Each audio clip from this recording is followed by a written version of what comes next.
Shikamoo. Wewe? Mimi namshukuru Mungu salama kabisa.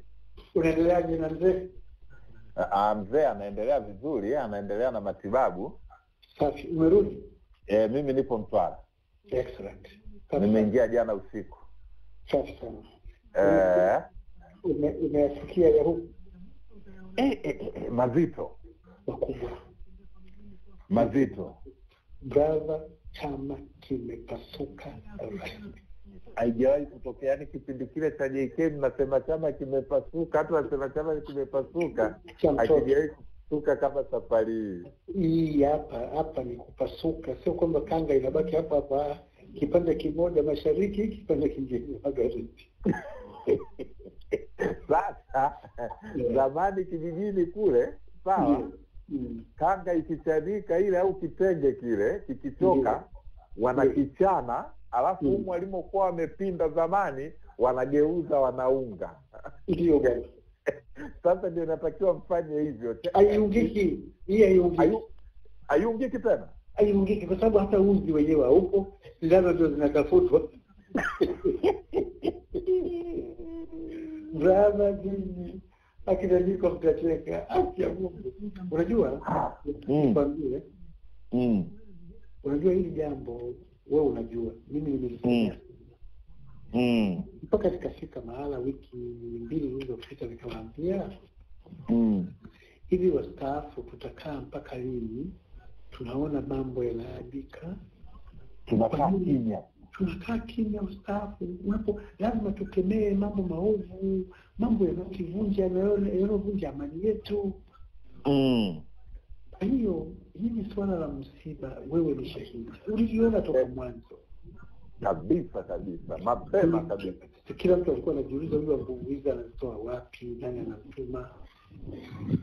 Lakini mwanzoni ikaonekana kama vile swala la msiba la Membe. La Membe peke yake. Ili swala ikawa personalized. Ilikuwa kama ni chama na Membe. Chama na msiba. Lakini tulio wajanja tulijua kwamba wewe ngoja tu ni safari hii. Uko mbele. Uko mbele watu wataona kwamba hili swala si la mtu mmoja. Huu ni mpango mkakati. Sasa wazee wameona jana usiku wakanipigia. Kwamba bwana uzalendo umetushinda. Uzalendo umetushinda. Tuunge mkono. Uzalendo umetushinda. Nikamwambia mimi niko juu kabisa na kuunga mkono. Ndio wa kwanza. Chama na serikali jana usiku wa kulala walikuwa wanaomba magazeti yasichapishe na kutoa ile taarifa. Ndio. Ikaingia vizuri na magazeti mengine yalikaa mpaka saa 8 usiku ya process na chama. Brother, mimi ninapoongea kuna mkutano wa dharura pale kwenye chama wa secretariat. Unafanyika lini? Kama umeanza saa 7 mchana. Yeye bwana mkubwa amerudi Chato? Hapana, kiongozi wa secretariat ni katibu mkuu. Katibu mkuu. Sasa katibu mkuu kama kuna muda anakuwa hayuko sambamba na jamaa Ni kweli. Kwa sababu kuna maneno huwa anavisema hivi. Ndio. Ukijiweka kwenye mzani unaona vinaanza kukupa shida.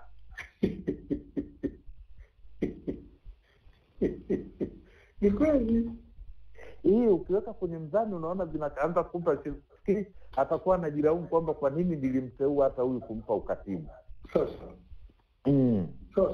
Atakuwa anajilaumu sasa. Na wazee hawa wamemdharau katibu, wamemdharau mwenyekiti, sasa wanafika baraza la wazee.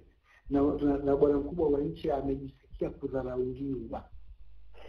Kwa sababu mtu anaongea ujinga tu amtoe maamuzi, anaongea mbapo tu amomkani. Na achukuliwe tu. Anaangaliwa. Achukuliwe tu. Achukuliwe tu. Kabisa. Sasa leo ndio jipu limepasuka. Leo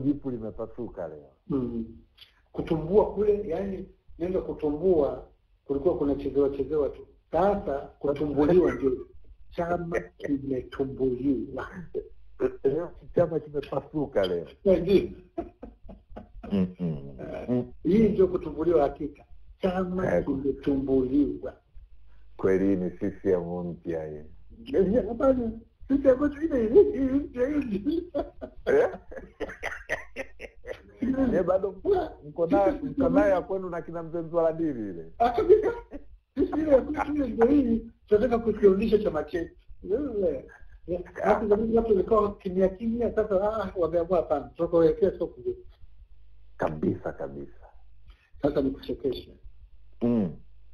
Baraza la wazee wanatetemeka. Maana mpira uko kwenye 18 zao. Ndio tunawaambia fungeni bao. Fungeni bao. Jakaya apiga mpira. Anataka kurusha juu ya goli. Anambia uliingiza pale. Goli lile pale. Ingiza. Kama mistake ilifanyika ni ya kumpa bwana mkubwa.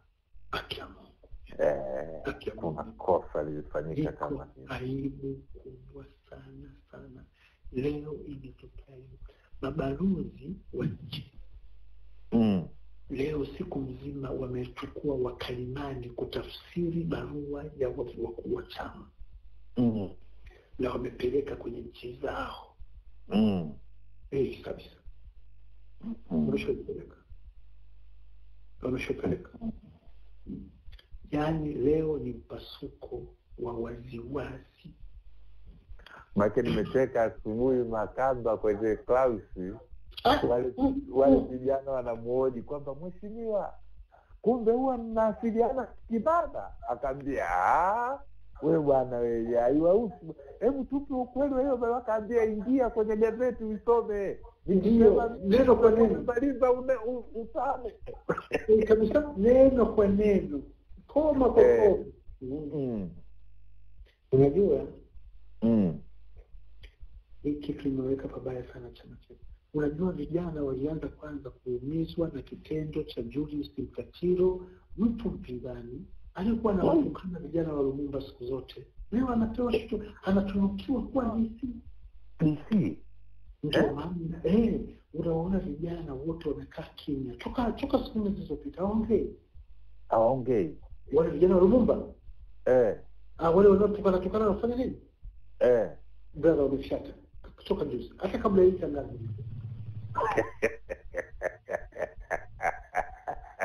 Walikuwa wanawatukana kina Membe wanawaharibia utawala. Sasa ndio wanawakumbuka kwamba bora tungekuwa na Membe angekuwa anatujua sisi. Mungu wamekaa kimya sasa. Wanaanza sasa kuamka kwamba jamani tulivyo hapa kumbe tunachezewa na tunatumiwa. Kabisa. Brother, hawajazungumza siku 3. Wako kimya. Wameloa maji hujapata kuona. Mtu ambaye wamepambana naye siku zote anakuwa ndio mkuu wa wilaya, na hawa wapambanaji wanaomsemea bwana mkubwa wamelazwa huko na wanachekwa kwamba nyinyi mazezeta, wanaitwa mazezeta. Nyinyi mazezeta wa Lumumba mtaendelea kuimba nyimbo hizo. Mtaimba nyimbo tu sisi huku tunakuja tunakula maisha. Hampati kitu. Brother wamekasirika. Sasa katika uchungu ule ndio ikaja teknolojia hii. Ndio haraka ukafuata jana. Bwana. Kwa hiyo kikao kimeendelea toka saa 7. Ndio. Tunangoja sijui watatufukuza. Lakini mbona watu gusi wewe sio ndio wapendekezo watafukuza. Waone kama. Mheshimiwa, hivi unajua mwakani kuna kazi sana kurudisha jina la bwana huyu. Ni kweli. Yaani kuna watu ungekuwa hapa Dar es Salaam hilo unalolisema ndio linalozungumzwa. Kuna kazi sana. Na kitaka atakuwa anahitajika mtu mmoja tu wa kupika. Akitokea mmoja tutakuja kusema na huyu tulikuwa tunashinda naye Ikulu kumbe anafanyika asubuhi. Kabisa. Asubuhi. Kabisa. Hatari sana. Mimi nakwambia hivi, leo hesabu katika mahesabu yako kwamba kile kitu kumbe leo ndio chenyewe. Na mimi niliwaambia, kama unakumbuka, nikasema huyu bwana kuna wanaomlipa, kuna wanaomlinda, na kuna wanaomtuma. Na nikamlaumu katibu mkuu, mimi nilidhani wewe baada ya kumuona huyu bwana anatukashifu sisi viongozi wa staafu, nilidhani utamuita na kumuonya na kumtaka aombe radhi. Kabisa. Badala yake wewe, kwa sababu naye ni mwanachama. Ndio. Badala yake wewe eti unamchukua mtu aliyeshutumiwa aje ofisini kwako ajitetee. Sasa huyu ni nani? Ana madaraka gani?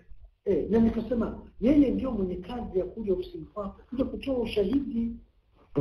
Sio wewe. Na siku utakaponiita nataka huyu bwana aitwe. Hata appointment ile akaigairisha.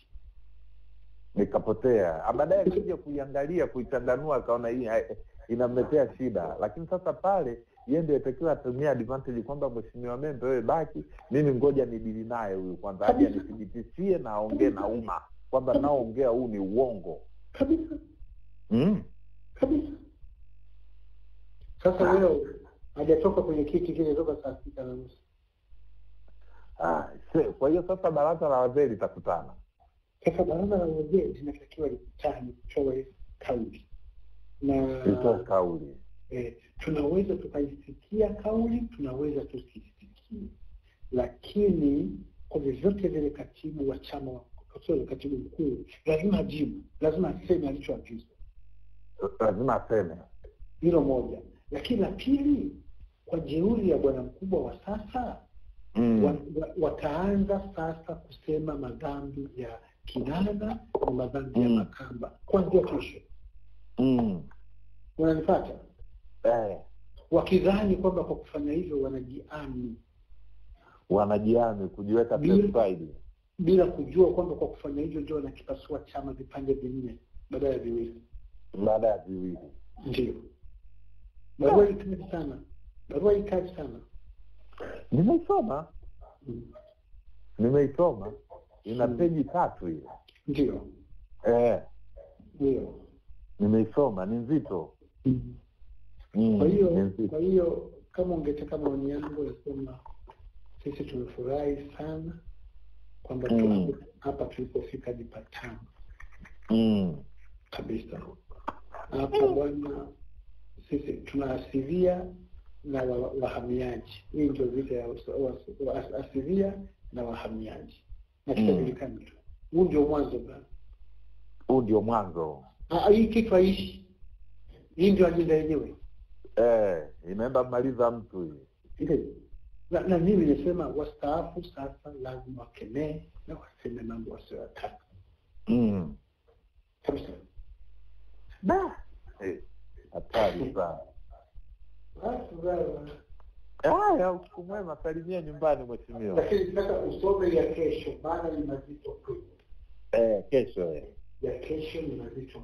Yaani mpaka tusionunua magazeti tunaanza kununua magazeti.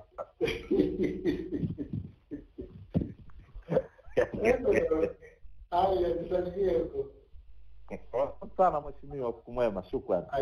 Nashukuru.